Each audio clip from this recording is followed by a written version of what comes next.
Sinungaling niya talaga. Sinungaling po talaga yan si Trillanes eh. Bakit po? Eh paano po hindi sinungaling? Kasama ko po sa Magdalo.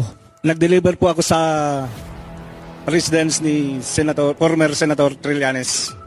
Sa bahay niya? Correct, sir.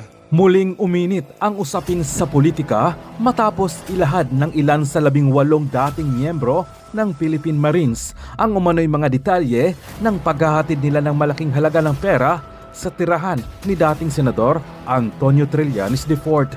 Ayon sa mga dating sundalo, hindi lamang umano isang beses naganap ang paghahatid. Ikunento nila na sa iba't ibang pagkakataon ay nakapag-deliver sila ng 2 sobre, mga paper bag at maging 6 na maleta na umano'y punong-puno ng pera. Isa sa kanila ang nagbahagi ng partikular na insidente kung saan nagdala siya ng isang expandable paper bag at patungong antipolo. Ayon sa kanya, halos mapunit na umano ang bag dahil sa bigat ng laman nitong pera na sinasabing umabot sa milyon-milyon ang halaga.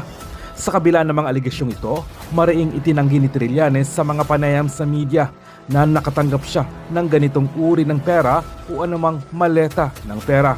Ngunit iginiit ng mga dating Marines na nagsasalita sila ngayon upang ilahad ang kanilang sinasabing katotohanan.